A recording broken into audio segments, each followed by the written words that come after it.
My name is Edward Mitchell. I'm an individual with a disability, a C5, C6 incomplete spinal cord injury. My story is one being a victim of a hit-and-run accident back on March 29, 2003. While biking on this straightaway, vehicles came over the double lines, clipped me from behind and tossed me in a cornfield for my brother and parents to find. I went through boot camp style therapy, both inpatient and outpatient, in order to be able to be as independent as possible, so then I could go back to high school and resume life without missing a beat.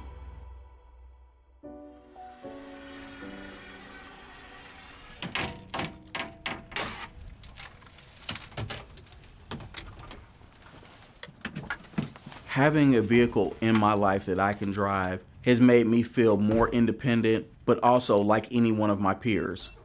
This opens the doorways for you to go. Well, purchasing my first accessible vehicle was a journey because I'm doing my driver evaluation incrementally while I'm in college. While working with the driver evaluator, he came and made sure that I had the right equipment that worked best for me. And that's why you need to work with a driver evaluator, to make sure that you have the equipment that's best. We are the main go-to for a person to regain their driving independence. We start with an evaluation and basically to determine, do they even qualify? Are they able to return to driving, and what equipment will help them do so? So we go into the behind the wheel evaluation, where we're going to set up a vehicle and we're going to set this car up with this equipment. Then we will go out and drive this car to ensure that there is the physical ability to operate the equipment is there, and then we're going to move into the training. This training will take a few days and train them all the way to licensure. So once you have the evaluation, the training, and the license, then we write an equipment recommendation.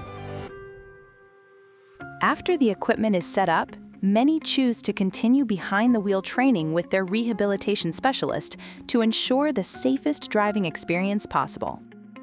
There are several different ways in order to purchase a wheelchair accessible vehicle. First is buying it with the chassis already converted from the mobility dealer. The second option is purchasing a chassis/van from a high-volume dealer or any dealer out there. So as the door opens, the vehicle has a kneel system. It's kneeling down, getting lower, and here's your lighted ramp coming out.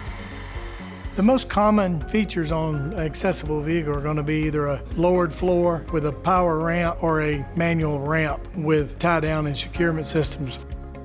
Technology has increased tremendously in the last few years with adaptive cruise control, adaptive driving, blindside detection, different safety features. That integrated with our accessible equipment makes an overall safe experience for the occupants of the vehicle. You can purchase your own vehicle and bring it here for modifications. However, before you do that, before you spend the money, we recommend you come sit down and have a consultation with us to make sure the vehicle that you're purchasing can be modified. How to fund your vehicle.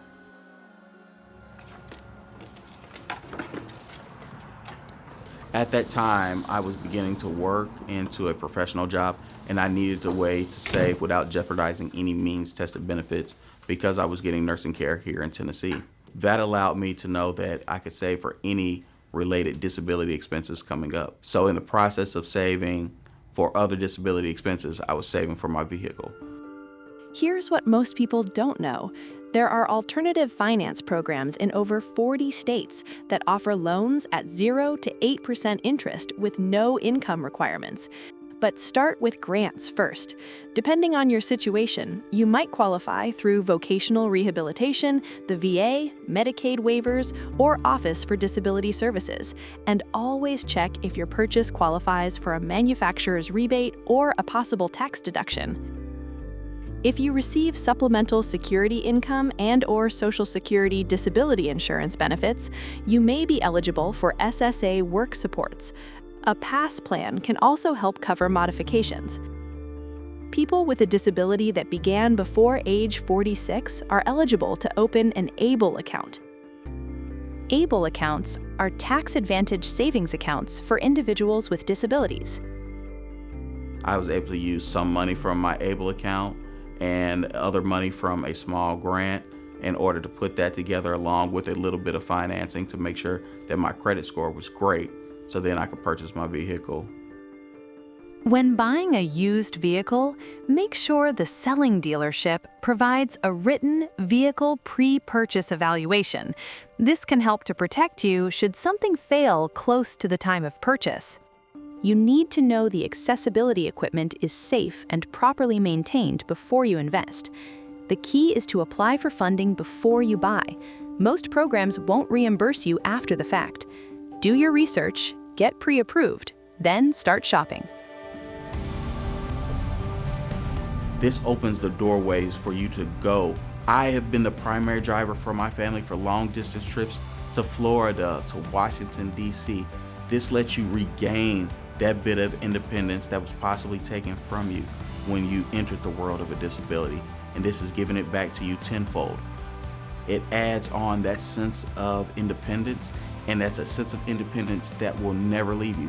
I am always excited every day I get in my vehicle. Somebody could ask me, what's the most exciting part of my day? It's getting in my vehicle and being able to go with nobody else with me.